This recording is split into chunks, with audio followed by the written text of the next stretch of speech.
It cannot be overstated how important a good closer is to just about anything. It doesn't matter how good a movie or show was throughout its run. If the ending is abysmal, then what was the point of any of it? This is the last thing you're leaving your audience with, and a good ending can save even the most mediocre of experiences because at least you can leave with some sense of accomplishment as if you've learned something. On the other hand, when all you walk away with is a sour taste in your mouth, it tends to overshadow everything it took to get there and can even make everything worse in hindsight. Now let's see what the fans on the internet think.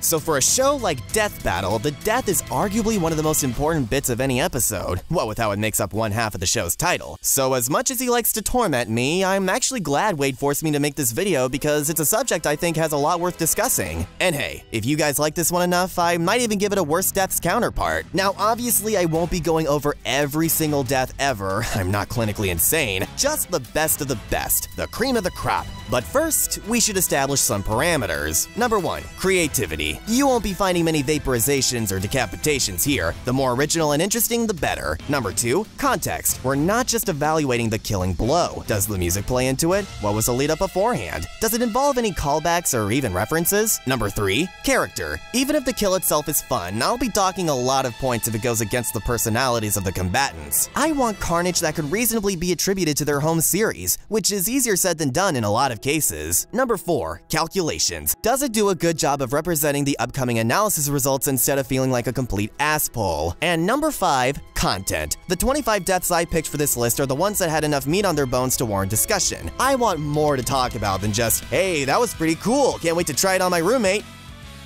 Ignore that last part. Enough with the boring stuff. How many C words could one guy possibly need anyway? You're a C word. Classy. I've been waiting forever for this. Show me the carnage. Come on, big murder, no whammies. Oh, hang on, let me get that. Uh-huh. Yeah? No kidding. Oh yeah, no problem. Okay, bye. Who was that? Oh, just a business call. Anyway, we can start the list now. Yes! After a word from our sponsor. No! Sorry, dude, Raccoon Bro said so. Plus, he really believes in the product. Wait a minute, you're serious? Raccoon Bro's actually sponsored? Oh, what a sellout. Well, he had to, because apparently someone's been embezzling money from his bank account to fund some kind of gamer pad. Oh, yeah, that's crazy. He should really get on that, despite the fact that it sounds like his money went to a worthwhile cause. Still though, I can't believe he'd just throw away his integrity. Whatever happened to doing it for the art, man? Well, technically he is. He said if it goes well, he'll get you some custom artwork. I love this plan, and I'm happy to be a part of it. So, who we shillin'? A free-to-play mobile game? One of the many VPNs that claim to be better than everyone else? Guacamole Gamer Fart 9000? Movie Palette, actually. The heck is that? I'm glad you asked. Movie Palette is a fascinating company that produces artwork for your favorite movies. But what sets them apart is that they're paintings with a secret. While they're unassuming at first glance, the brilliant thing about Movie Palettes is that each one consists of various stripes of colors that are carefully chosen by a talented team of artists. And every stripe represents a color of a particular scene from that movie. This is done by capturing every scene, finding their dominant colors, determining their width based on the length of the scene, and finally laying them out in chronological order. It's an entirely new way of looking at movies you might have seen a bunch of times before. Being the based and red-pilled company that they are, Movie Palette was kind enough to send me any canvas of my choosing, so naturally, I went with Shrek. Now, it's kind of impossible for me to really translate to you guys just how cool this is in person through a screen. I mean, this is just some really fine art. The stripes just look really cool, and I can get a general idea of what each of the colors are supposed to represent. For example, here is clearly when they get to the Dragon's Keep. I'll bet you this line here is when Shrek is beating everyone up at the Coliseum, and then, of course, this is the onion scene right here. I mean, you could tell that there was so much effort put into this, and the crazy thing is that there are so many options to choose from. You can get your canvas with a satin matte finish at a 0.75-inch depth, or a chemically perfect gloss finish at a 1.25-inch depth. You can even choose whether or not to have the movie's title in the bottom right corner, and that just depends on how sneaky you want to be. It's the perfect gift for your movie-loving friends, and works as a great conversation starter, especially if you opted out of the the title. It can turn into a fun game of guessing what movie it is and what each of the scenes represent. It also fits neatly into any interior and is simply really nice to look at. They're guaranteed to last for years thanks to the high-quality materials and the most up-to-date printing technology. Best of all, they're 100% sustainable, being made totally from environmentally friendly products. Not to mention 10% of their profits go to the One Tree Planted organization. So by investing in a movie palette, you're also investing in the planet. Click the link in the description below to head on over to Movie Palette's website and enter the promo code CARRICK15 to get 15% off your first product. There's a vast library of movies to choose from, such as comedies, thrillers, action, drama, and more. And even if they somehow don't have the movie you're looking for, all you have to do is tell them the name and year of the movie you want, and they'll create a custom movie palette just for you. Again, that's CARRICK15 if you want to get 15% off your first product. It's a great way to support the channel and perfect for those who are looking for an original gift with sentimental value. Enjoy your painting with a secret today. Well then, I'd say that just about covers everything. How's about we get into the mayhem, shall we? Oh yeah, show me the gruesomeness. What kind of insanely violent massacre topped the other 140 deaths on this show? Simmons? Simmons! Blah. No!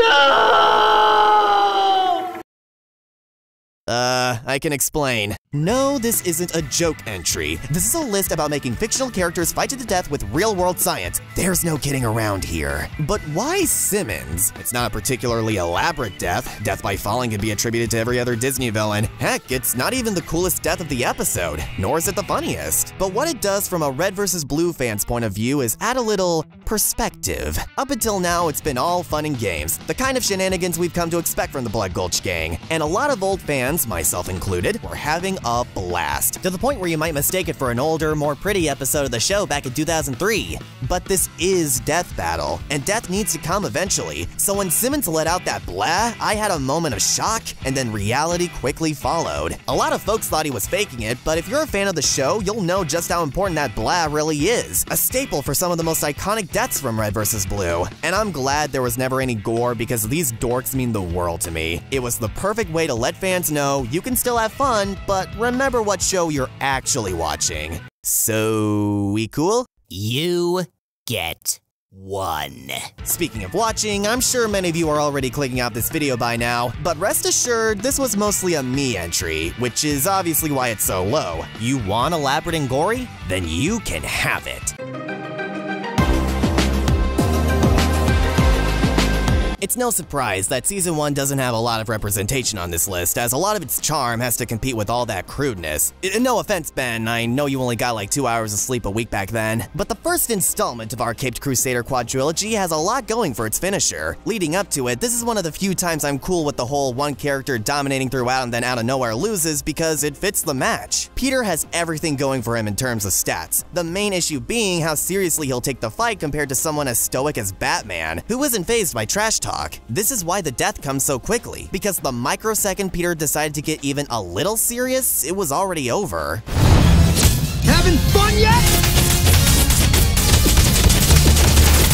Dang! Did not think Petey could get that brutal. The worst I remember him doing to me was dropping me onto a car. But honestly, what kind of death battle caliber fighter would die from falling on a car? Oh, I'll talk about you later, mister. I love how creative the usage of his webs are, the Josh Keaton voice clips were expertly used, adding levels of levity and even intensity to the moment, and the physics of Peter launching himself coupled with the sound design is super satisfying to watch, even if the logistics of it are pretty questionable. Needless to say, if the whole fight was the same but Peter also got killed on top of it, that would be pretty bullshit, what with all the abuse he took. That's why endings are so important. They can make or break an animation, and in some cases, they can even elevate a pretty mediocre one. Ladies and gentlemen, I give to you the only episode on this list that I outright do not care for. That hasn't changed since the last time I discussed it. Fortunately for this list, we're mainly concerned with how it disposes of our honorable Fire Lord. This ending is carried by two things, the visuals and the music, the latter in particular. While our benders look like they couldn't even bend their knees, the things actually being bent look really freaking cool. The ice feels chilly and the fire feels intense. But what's even better here is Frozen Fire. What it lacks in a unique name, it more than makes up for with its cinematic touch. And the best of it is most definitely saved for the end as things get more heated. The guitars are out of this world, and the orchestra is so grandiose and exciting. I appreciate the fact that we actually see Zuko break apart before the ice disappears. It's better than other deaths in that lane, at least. Who cares if this episode has stiff movements, cringe dialogue, messy characterization, Zuko's analysis? Because, hey, the hand-drawn stuff looks nice.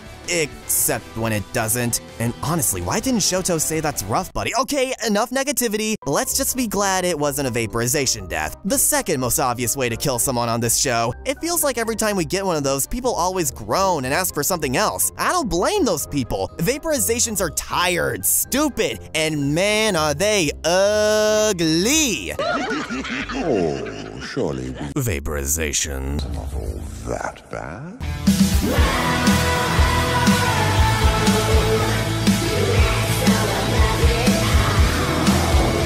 Everyone, meet one of the most hyped vaporization deaths. Assuming you and I have the same definition of vaporization, I don't feel like getting into a debate that pointless. Am I sure I'm part of the Versus community? And honestly, it doesn't even matter because the killing blow isn't even what makes this such a great death. Come on, Lex saying Tony is playing God with Tony responding that he's actually been playing human continues to be one of the most iconic moments of the series. It feels like a scene right out of a movie where the hero finally comes out on top after all the punishment and lets the villain know it for sure. It was also just a great showcase of how unimaginably insane the symbiote armor is with its blinding speed and power of Sunk, followed by a raw as hell de-armoring. It's only lower on the list due to the graphics not being so great. Seriously, whatever you do, don't watch this episode in the dark. It will assuredly blind you. Also, it being another vaporization death doesn't really do it any favors. I mean, what's next? Decapitate? Wait, no, don't answer that.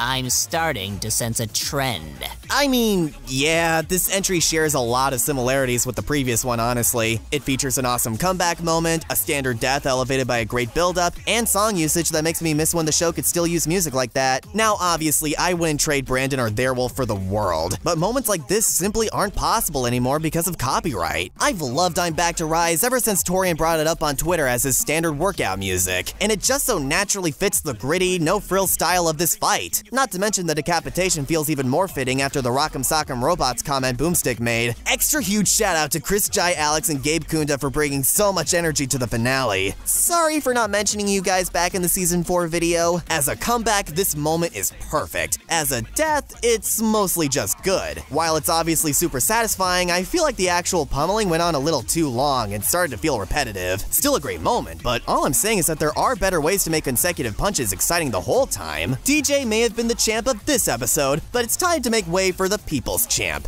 My champ. Machamp featuring Goro is a monument to what hype sound design and visuals can do to elevate even the strangest of matchups. A Pokemon and Mortal Kombat crossover? That sounds like something Dorkly would do, but there's no denying the Death Battle crew made it work here. It was kind of inevitable Goro would lose his arms towards the end, but I like how they threw a wrench in that predictable beat by having Machamp lose an arm too. But thanks to his guts and adrenaline, he powered through and opened Goro up for one final beatdown. And it's so awesome and rewatchable that yes, with a heavy heart, I had to put it an edge above TJ's. Once again, the music is what really sells the power of the hits, with each drum beat feeling like a massive explosion of action. I also liked the bit of comedy at the end with Machamp fainting, which was a great way to settle things down. A bit lower on the list due to how goofy the flying body parts look, but this still remains one of my most personal rewound moments of the series. Remember, kids, always let a professional regenerating stuntman handle any of your flying body part-based stunts. Now then, all the deaths we've seen so far have had at least a year or so to simmer in the oven, but how's our most recent season faring in terms of carnage? Ew.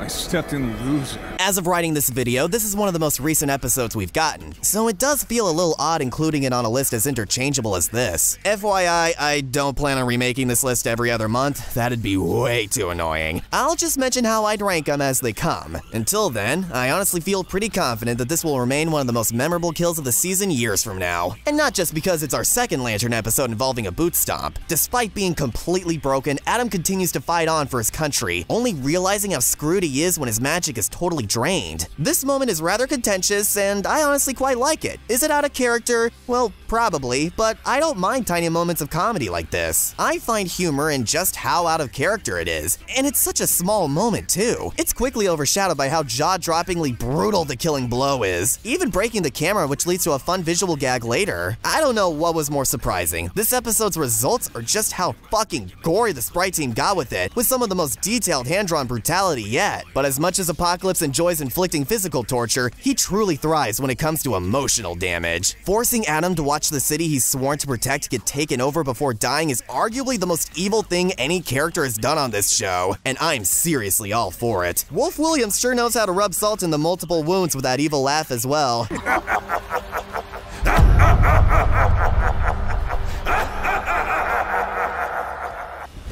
Emotional damage! Now, if you're squeamish, I would suggest skipping ahead a few entries because when it comes to the gore, believe it or not, we're just getting started. Anyone up for a werewolf bar mitzvah?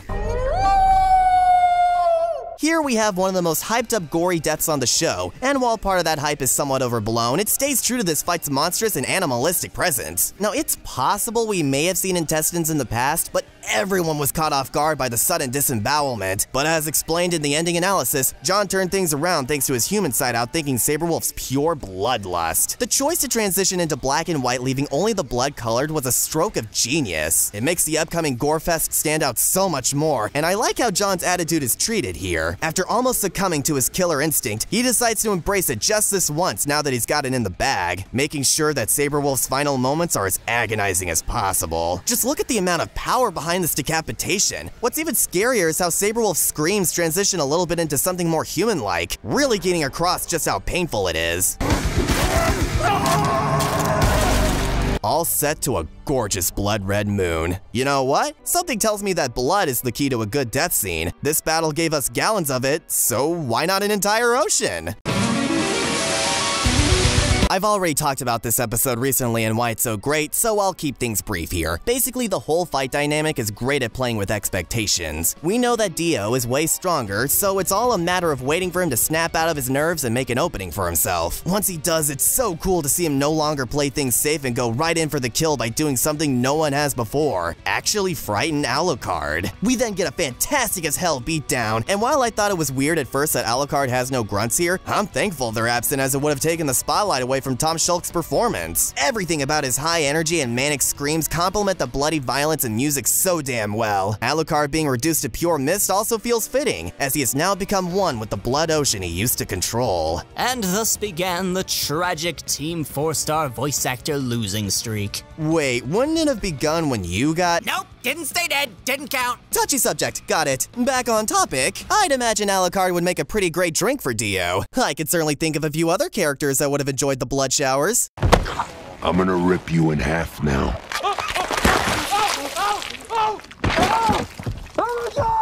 Okay, I promise that the Halloween episodes all being back-to-back was pure coincidence. And would you look at that? Another vampire fighter. Better get your red umbrellas out if you're sitting in the splash zone. Holy fuck indeed. Ganon has an odd reputation on this show, most infamously for stealing Bowser's well-deserved dub. And while this wasn't a spite match, it was refreshing to see him brought back with a much needed update to his analysis. So to see him stripped of his powers through actual holy magic this time was pretty cathartic. The whole scene after the castle is destroyed really is just all kinds of intense and quite frankly terrifying. The episode is so brutal that it even gives Zelda fans a momentary glimmer of hope that Ganon will come back. But that doesn't last very long. The actual killing blow is probably one of the hardest we've seen so far, as it wastes no time in the brutality and turns the King of Thieves into the world's most extreme beer keg challenge. Gotta love that comeback line from Dracula as well. You could tell Stephen Kelly had a great time relishing in the slime of it. You're right. You're not a man. You're a pig. Let me hear you squeal. As you can see, blood and gore is the key to making a death memorable. I mean, how can you possibly make a kill brutal enough without it? It doesn't seem doable at first glance, but I suppose now the joke's on us. Okay, that's funny. Finally, time for a blast to the past after several more modern entries, and there are honestly some things I forgot about this episode. The first being this hedge clipping at the end, weird. The second being how good Lucas Schoonman was as Joker. This is an interesting character portrayal as it tries to tick several boxes when it comes to the Jokers we've known over the years. A lot of the time he's a prankster and is constantly cracking jokes. Other times he shows off his murderous intent with a slapstick edge. But then we get to the best version of Joker at the very end, where the voice acting shines the most. Other than this perfect form weapon line from a little earlier, here we get to the sinister, psychological manipulator side of the Clown Prince. And this is what makes him one of my favorite villains. All the shenanigans from before are meant to disguise just how good at getting into people's heads he is. And this death is unique in how much it uses strategy over brute force to win out. While it is debatable if Sweet Tooth would actually fall for it in canon, I mostly just appreciate this kill for how unique it is by playing into Joker's real strengths as a villain. Like I said, this death isn't gory, but we know what the Joker Venom can do, and the presentation being all warped and glitchy combined with Gianni's painful laughter makes the scene so damn scary and intense. Shout out to Harley Quinn vs. Jinx for referencing this death in order to subvert it in a really funny way. I'm guessing Joker didn't really teach her how to do that one properly back in clown school. Okay, now that we know being gory isn't required for a death to be cool, how about we go a step further? After all, Joker was a little bloody from all the damage he took, so how about a death on a spiritual level? Fair warning to any Christians in the audience, because we've got to go to hell for this next spot. All right, let's take my cards. It's hot in here! This is another one where I went into excruciating detail in a previous video, but for those who haven't seen it, the key word to this death being so effective is build-up. Lobo is one of the most annoyingly unkillable characters in fiction, and Ghost Rider is so visibly done with Lobo's shit throughout the whole fight, not even getting to finish his stare. It's pretty amusing to see Lobo act so casually about being a ghost, concerned mainly about the bounty. Yeah, death ain't really all she's cracked up to be, trust me. I still give her a booty call from time to time, though. Are we still talking about the same kind of death here? But that levity is quickly abandoned once the chains and intense music are displayed. I really love the level of anger in Ghost Rider's voice conveying a pent-up rage that's finally exploding. And we once again have a great example of getting across agonizing pain without any gore thanks to Lobo's screams and the horrific Gygas-inspired imagery. This remains one of Stephen Kelly's best performances in the show, as the pen and stare speech was crucial to get perfect with how important it is to Ghost Rider. Sometimes a good performance is all it really takes to make a death memorable. And while this next entry has plenty of great elements to it, I can't imagine it'd be as gawked over without the right voice actor. Here's another case of an animation's quality being tied to who the ultimate victor is. No, I'm not a Dragon Ball fanboy who will only accept wins in this house, otherwise I wouldn't have a house by this point. What I mean is that, much like with Bat Spider, if the animation stayed the same and Galaxia still won, this fight wouldn't be as fondly remembered. A big thing in Galaxia's favor was how fast and overwhelming her arsenal was, and the animation shows off how annoying this is to deal with, having Beerus constantly getting dogged on and disrespected. And I mean, yeah, it's always funny to see authoritative figures that demand reverence get absolutely washed, but that could turn into spite territory pretty easily, so it was satisfying to see Beerus bust out his instinct to get the upper hand, for all of 3 seconds. You're trash! You'll die like dirt! The starseed being taken is chilling because of how the music takes a dip and Beerus' shocked expression. But then both of those things take completely new directions as the choir kicks in and Beerus decides there can only be one god of destruction. And this is where the magic happens. That's impossible! Now you're catching on.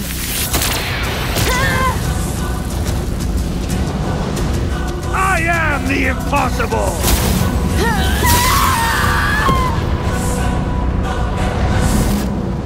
Everything before now could have been totally mediocre, but it still wouldn't have taken away from the goosebumps I get every time I hear this line read. It's a great comeback because it's concise, badass, and it's being performed by River Knopf, who captures Beerus' personality expertly. Seriously, Death Battle, hire this guy again already! It was also smart to show Galaxia getting shredded to bits before being swallowed by the black hole, because black hole deaths, as terrifying as the concept is, don't really hit close to home because they're in no way relatable. So it was pretty much here to take out the trash. Fitting that Galaxia died like dirt. What does that even mean? Look man, if it didn't make sense in the actual episode, then why should it make sense here? Well, how about you make sense of something else? Like what? Like how the heck Death Battle managed to make MatPat cool! What the heck? How is this one so high up? It's just an explosion death, right? right? Well, don't forget, deaths in Death Battle are so much more than just the killing blows. It's everything surrounding it that makes this so badass. Voltron is in a super tight spot, even losing one of their team members in a heroic sacrifice, even if he was technically confirmed to be okay by the crew. Then Pidge gets an awesome moment to shine by taking the Rangers off guard and flying off to retrieve the sword, leading to one of the most iconic moments of the series. Give him covering fire! With what? Everything! The swelling of the guitars and strong together, the massive bombardment of weapons, the race against the clock as Pidge goes as fast as he can, the acting chops that came out of fucking nowhere with MatPat. It all culminates into this grand climax that puts an end to one of the biggest playground debates of the 90s. I didn't realize that explosions could actually be cool. Surely that means an even bigger explosion would be better. Bigger! Bigger! Bigger! Perfect.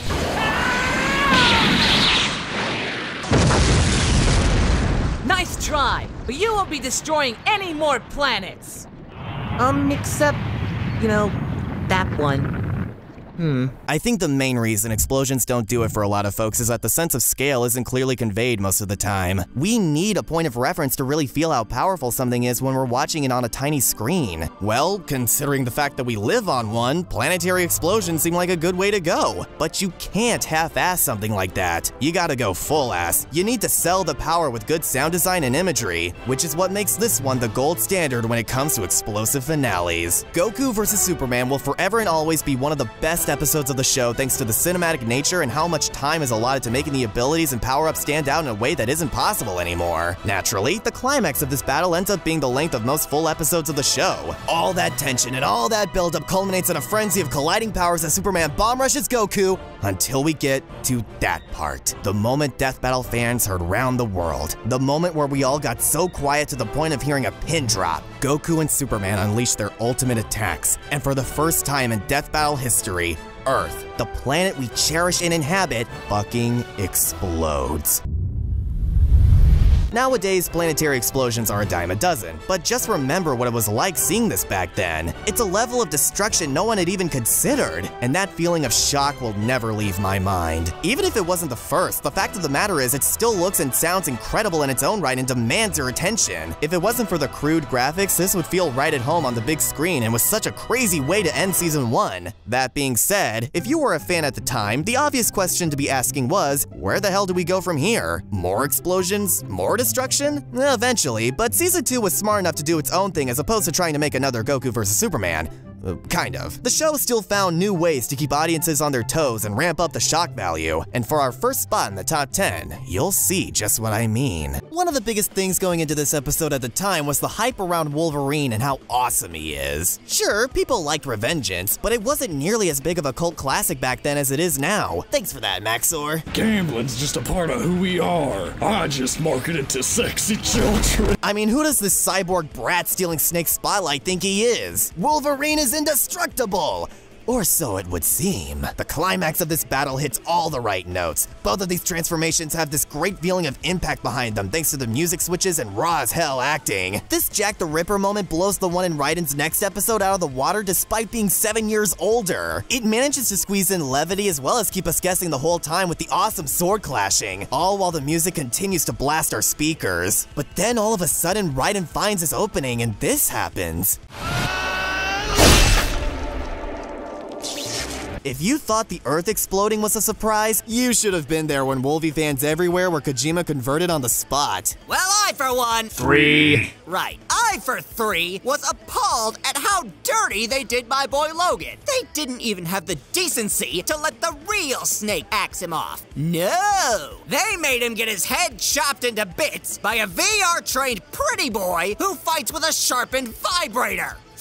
At least you got some revengeance thanks to that mech-piloting child, old buddy. And he also gets a sequel, unlike you, Metal Gear Punchline! Man, the strange sentences Death Battle makes us say. The unthinkable possibility of the adamantium finally being vanquished is elevated by the slowdown in music to really make sure the moment sinks in. And I could not have asked for a better personal introduction to this once overlooked character. If there's one thing Death Battle excels at on a consistent basis, it's making sure characters look and and sound awesome while staying true to their source material. Keyword true, because after all, a lot of folks like to talk big game without having the bite to back up that bark. So how would Death Battle handle characters like that while still being respectful to their fans? I'll tell you how.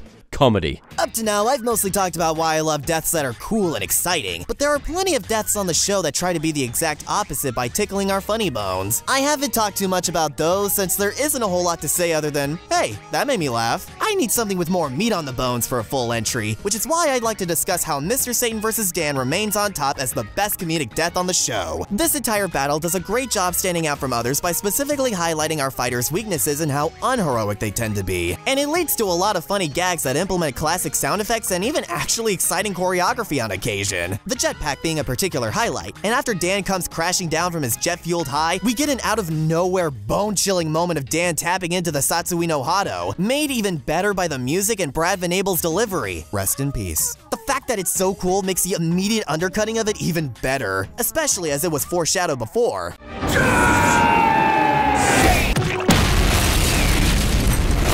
The actual killing blow is one of the rarest kinds on this show, the accidental death. And as creative and funny as it is to see the jukebox burst out with can-can music to boot, what makes this death work for me is that it doesn't feel like a cop-out. It was made explicit that Mr. Satan would have won either way thanks to the epic beatdown. Its ultimate purpose was to give the episode a natural way of ushering in death, as it'd be quite unbelievable to see Mr. Satan kill a man right in front of his adoring fans. So the comedy not only comes from the capsule, but also Satan's disbelief at what the hell just happened. Ultimately, this is the best comedic death due to it being this balancing act of awesome and absurdism rolled into one. So, despite being a gruesome kill on paper, it ends up being quite lighthearted thanks to the cartoony tone. Well hey, the guys in this next entry come from animation as well, so maybe we can keep that ball of sunshine rolling.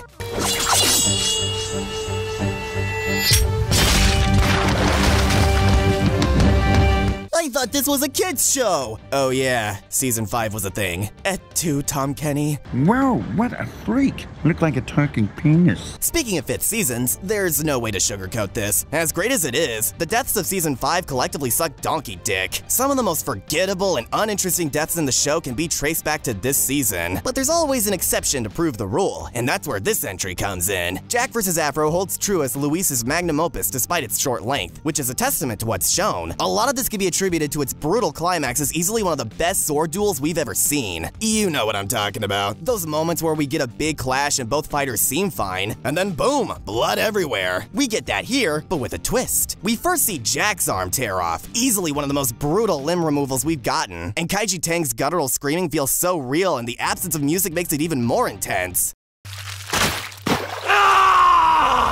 Jack seems like a goner, until we pan over to Afro, who's lost 2 arms. And Devontae Johnson does a good job making sure we know how painful that is too. Amateurs. Jack wastes no time and goes in for the most gruesome kill we've seen yet on this list. And it couldn't have been a more fitting end to a fight between these two. I really appreciate them ending it off with the Samurai Jack theme too, because it implies that this was shown on network television. Have fun sleeping tonight, kiddies! But don't worry guys, this next entry involves Sonic. I know you kids love his movies after all.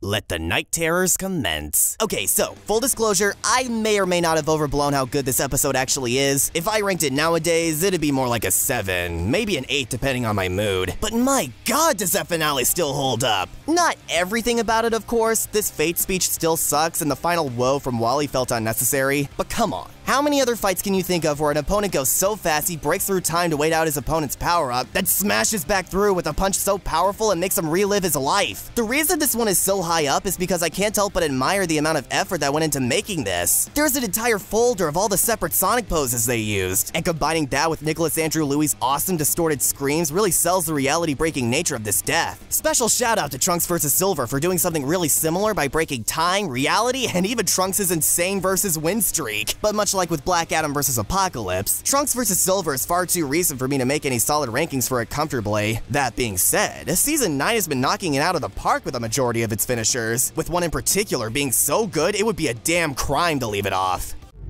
I thought you were... I thought you were stronger.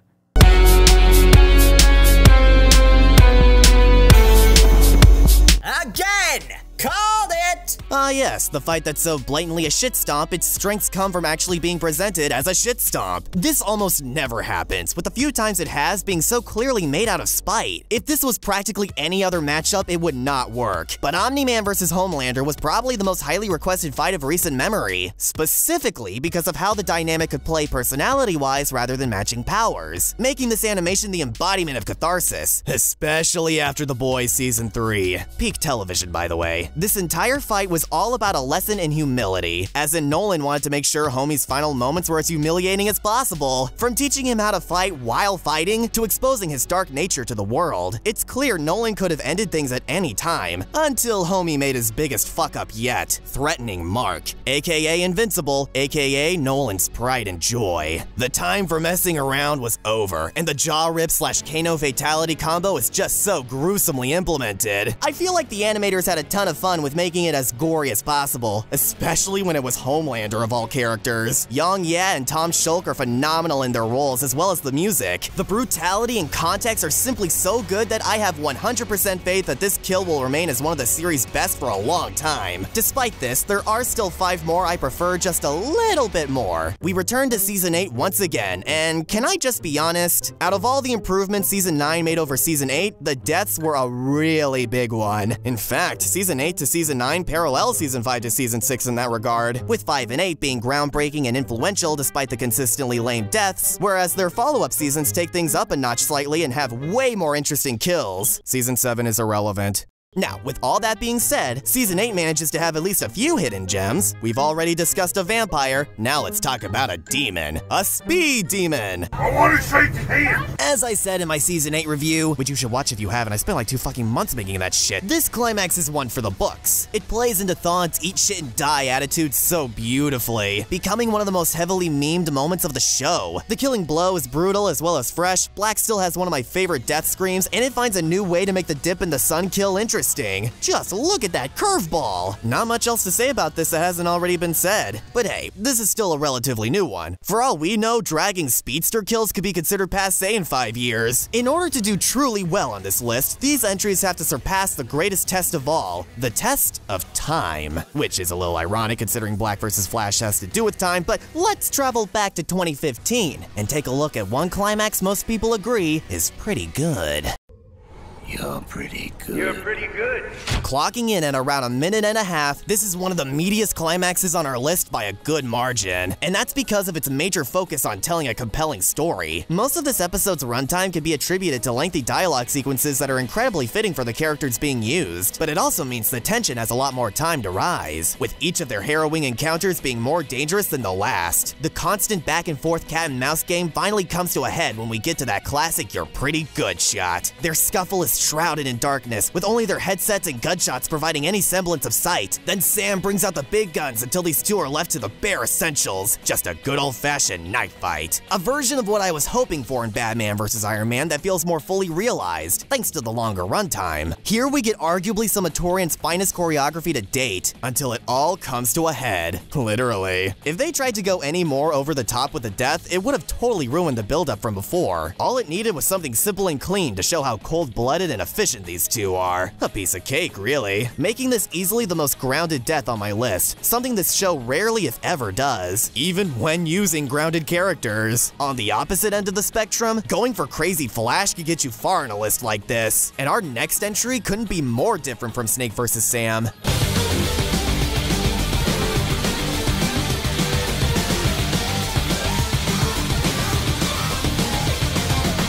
From sneaking through buildings to effortlessly demolishing them, these two entries being back-to-back is a pretty great statement to how versatile this show is. You don't need to destroy solar systems or even countries to show how powerful two characters are, and this whole climax gives off the impression that even being within a 50-mile radius of the scuffle would be enough to kill someone from the radiation alone. And I'm not talking about their gamma radiation, I'm talking about that big dick energy. I love how the setup of Doomsday getting out the spikes plays into the ending analysis. The idea that Hulk can eventually tire out out and not be angry enough to keep fighting, versus Doomsday's ridiculous immortality. So the more he got spiked, the slower his breath and energy became. Up to now, we've seen plenty of beatdowns, but none of them compare to what we get here. It's long, but doesn't feel that way because of the slow rise in speed, eventually becoming blinding due to the rate of the punches and green blood covering the camera. But before Doomsday gets the job done, he gets up close, making sure Hulk's final memory is one word and one word alone, because it's the only word that matters: Doom. And then boom, raw as fuck decapitation. Real shame it took him all 4 of those years to learn how to reattach that thing. Now if only he knew how to reattach, well, his entire chemical makeup. That right there is how you do a villain win. By this point, the pattern for getting on my ranking should be quite clear. Memorable art, use of music, staying true to the characters, an interesting story in line with the analysis, and blood. Pools of it even. So if you combine all that together, you get the most metal death in death battle history.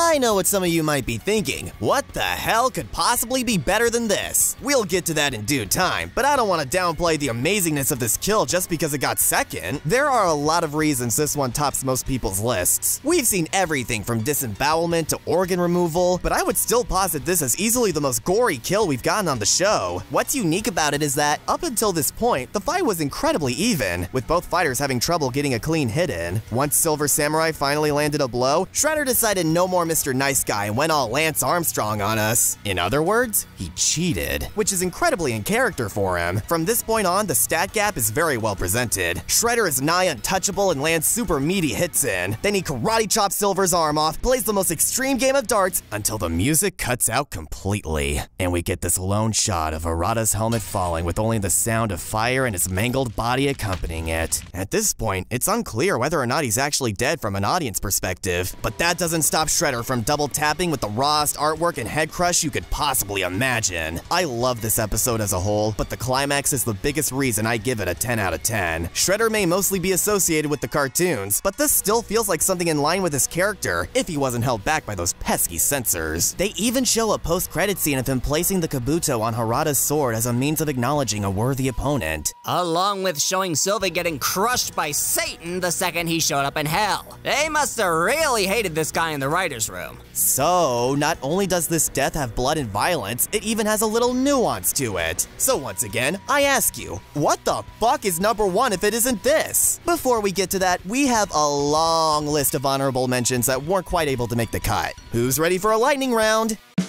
Tame by today's standards, but super traumatizing when I first saw it. Seriously, it was like my second episode of the show. Also, the newer one is a classic thanks to this awesome line.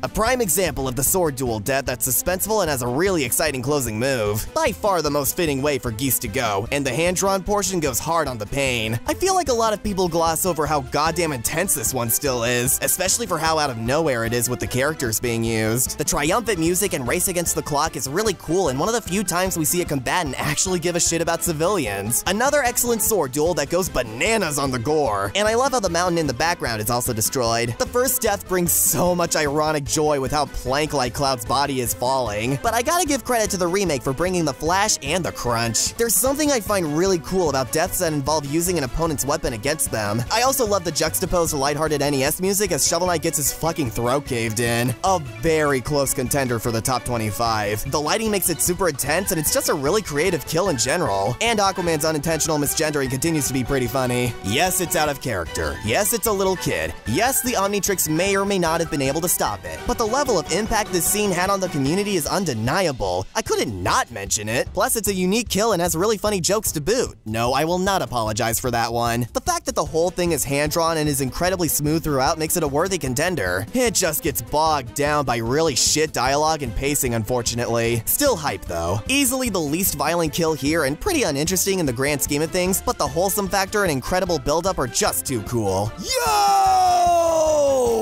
Hey, did you guys know I'm not a Blake fan? There, I said her name, happy. Well, despite that, I fucking love her weapon design, and I was satisfied with how it was used for the killing blow. Still not funny to me. Didn't laugh.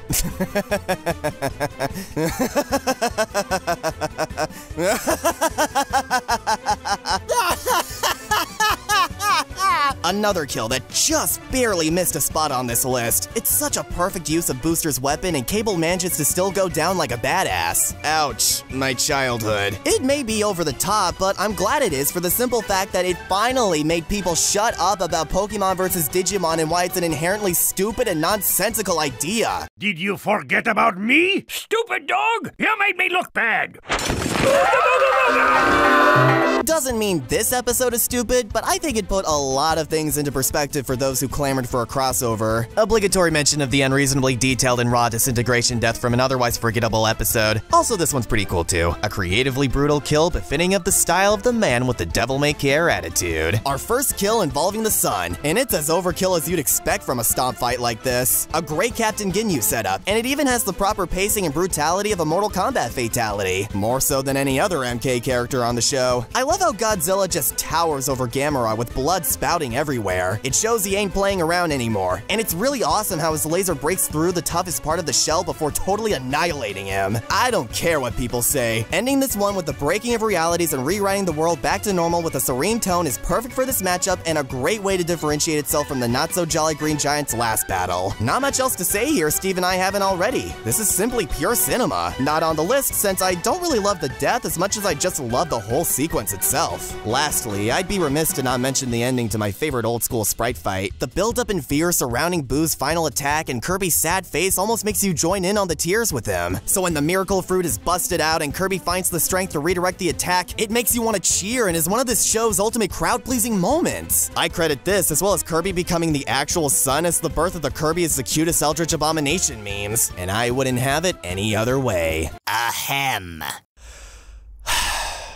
Deadpool vs. Deathstroke may have a so-so killing blow, but it still keeps up the crackhead humor we had seen throughout with some great visual gags and Takahata moments. There, you happy? I don't know. Are you sure you've covered everything? Oh, well, you know, now that you mention it, I haven't talked about your episode with Mask yet. Go to number one! Go to number one! Relax, I'm getting there, but before I do, a little bit of prefacing is in order since my number one is kind of weird, which is precisely the reason why I wanted to make this list, aside from some coercion. When I make videos, my goal isn't just to regurgitate the common consensus. I like to talk about things the most when I have something new to say, or at least some kind of different perspective. And up to now, my list has been pretty in line with the most beloved deaths we've gotten, for the most part anyway. But the entry we're about to talk about now breaks all the rules. It's not gory, it's not elaborate, it hasn't even had that much time in the oven to become timeless necessarily. But I don't care. Something about it just made me think, I have to put this at the top. A gut feeling, if you will. The episode with my favorite death of the show comes from Magneto vs. Tetsuo.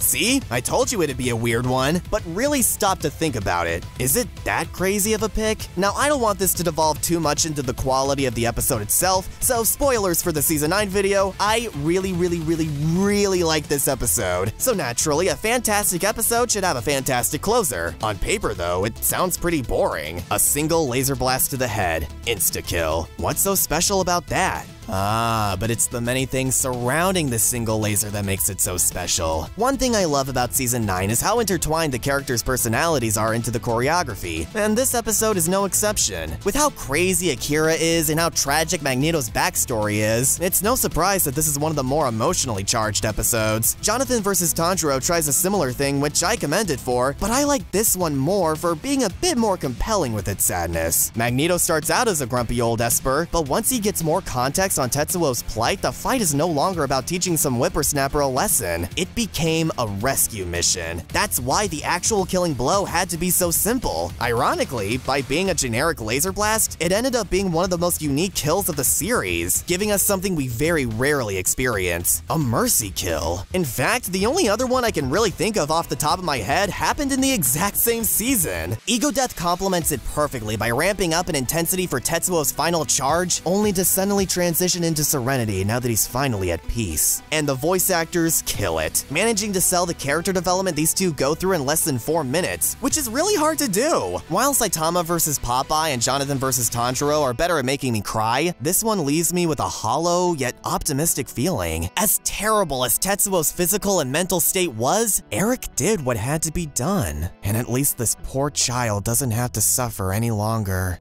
At least that's what I'm assuming they were going for. I was never really able to follow the original movie's plot, honestly. But yeah, who would have guessed that after all the drawn-out carnage and brutality leading up to this point, my personal favorite death would be of the quick and painless variety? No, I don't care that it's so recent. Like I said, I've got to go with my gut on this one. I just have this strong feeling that Magneto vs. Tetsuo's ending will be remembered fondly years from now, as much as Snake vs. Sam and Shredder vs. Silver Samurai. You know what? Fair enough. I can respect a gut feeling. I give this video 2 gunshots straight to the head. Is that a good thing? For me, yes. Yes, it is. Oh, good. I'm glad. But before I sign off, I know what some of you might be thinking. Since Magneto vs. Tetsuo has my favorite death, does that mean it's also my favorite episode? Well, that's a story for another day. Happy Halloween and stay frosty, everyone. Thank you.